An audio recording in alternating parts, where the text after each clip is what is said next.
नहीं होती है, लेकिन फिर भी बात तो आती ही है ना। प्रोफेसर रविकांत जी, कैसे देखा जाए?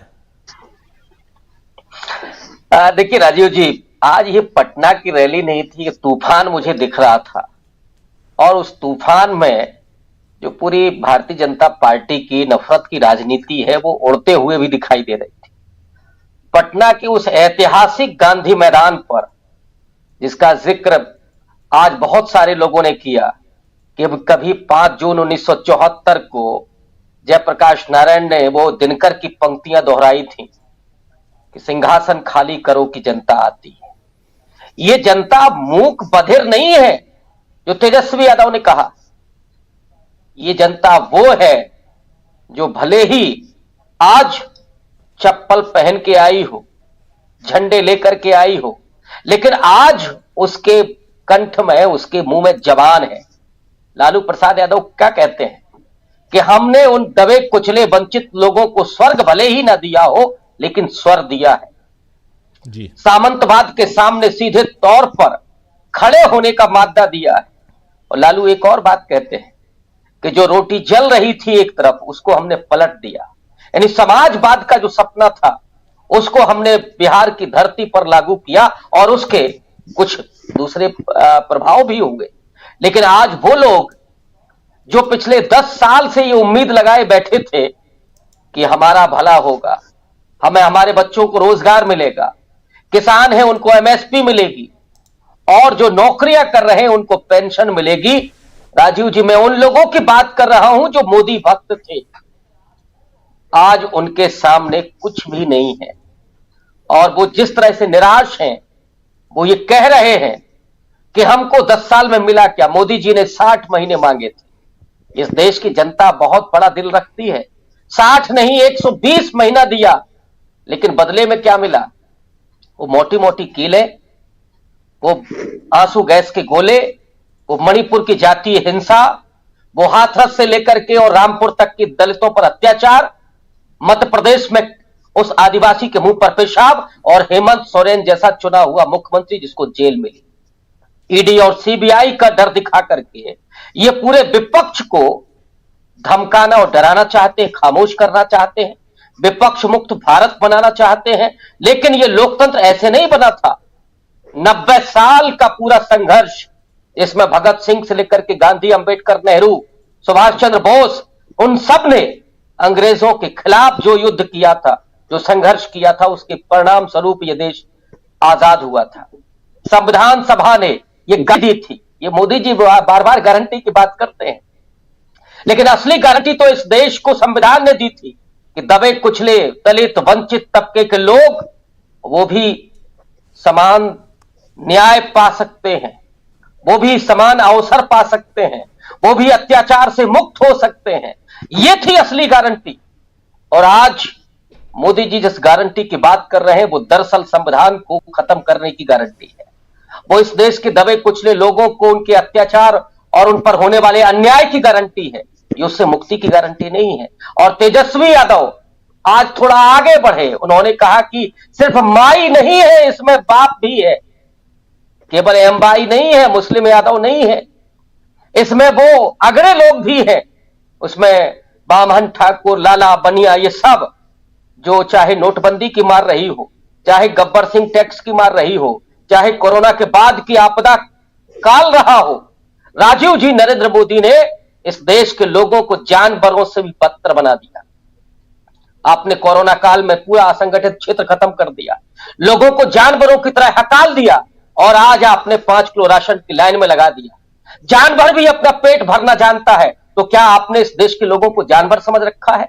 उनके बच्चों की शिक्षा, उनकी नौकरियां और उनके लिए अस्पताल, ये आप सब खत्म कर दिए।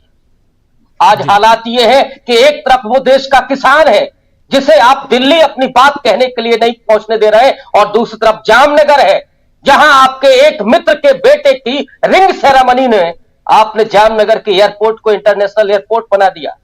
दुनिया भर के तमाम अमीर लोगों की वहां अगवानी हो रही है, लेकिन किसान, इस देश के किसानों ने आपका क्या बिगाड़ा है मोदी जी, जो आप उनके लिए मोटी मोटी कीलें गाड़ करके उनके एक्सपायरी डेट के आंखों वाले आंसू गैस के गोले छोड़ रहे हैं, उनको अंधा बनाने की कोशिश कर रहे हैं, और अगवानी होगी वहां विदेशी अमीरों की, अंबानी के बेटे के उस रिंग सेरेमनी में ये सब होगा।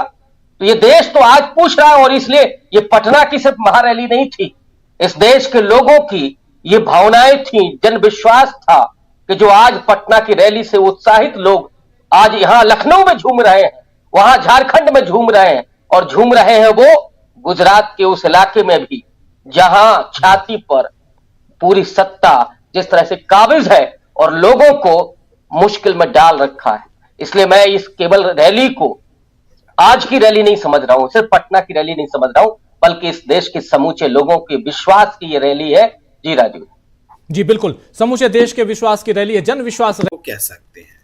जी बिल्कुल, ये पॉइंट। लेकिन क्या उत्तर प्रदेश से में ये संदेश गया है जो आप कह रहे हैं? बहुत इंपॉर्टेंट बात जरा पूछ लेता हूं प्रोफेसर रविकांत जी से।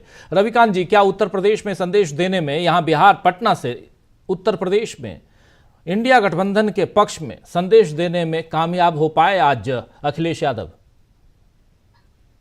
हाँ, निश्चित रूप से आज अखिलेश यादव ने बहुत बेबाकी के साथ अपनी बातों को रखा, और उस पूरे एजेंडे के साथ उन्होंने तो कहा ही है कि 120 पे हम अगर बीजेपी को रोक दें तो फिर दिल्ली नहीं पहुंच सकते हैं मोदी जी। उन्होंने कहा कि 120 जीतो और बीजेपी को हराओ।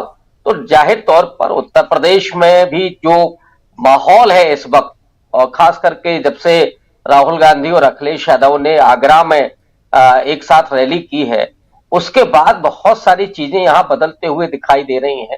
हाँ, ये जरूर है कि अभी एक उम्मीद बाकी है, और वो है कि 9 मार्च को कुछ खास हो सकता है उत्तर प्रदेश में, और अगर हाथी भी इस तरफ आता है तब तो फिर आप उत्तर प्रदेश को बहुत बड़े पैमाने पर बदलते हुए देखेंगे।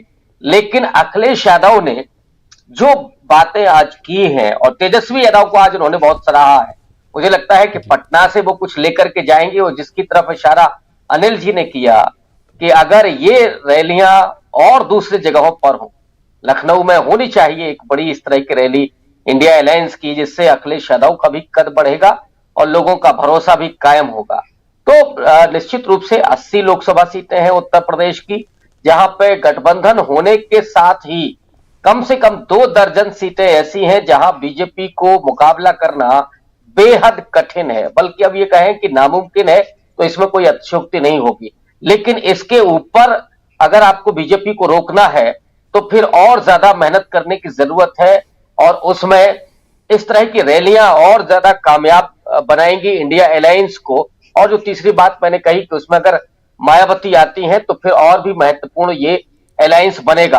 तो उत्तर प्रदेश में तो ये चीजें दिख रही हैं, और आज लोग भी बड़ा उत्साहित थे। सुबह से ही मैं देख रहा हूं कि जो जागरूकता बिहार में है, नो डाउट बिहार भले ही कितना भी कमजोर हो आर्थिक रूप से, लेकिन जो पॉलिटिकली जो लोग वहां पे समृद्ध हैं, जो समझदारी है, वो उससे मिली जुली उत्तर प्रदेश में भी है। यहां भी वो सामाजिक न्याय की राजनीति की ये दोनों गढ़ हैं।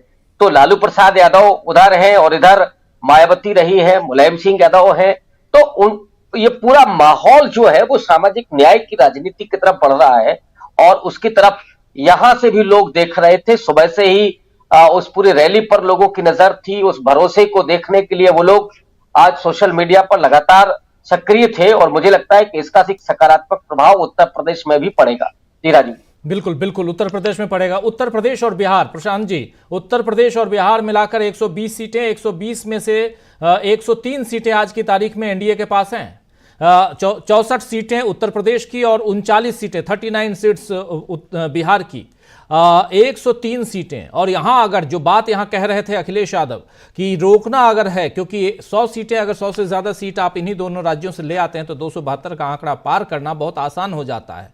लेकिन क्या इस रैली से आपको लगता है कि वो परिवर्तन यहां हम आने वाले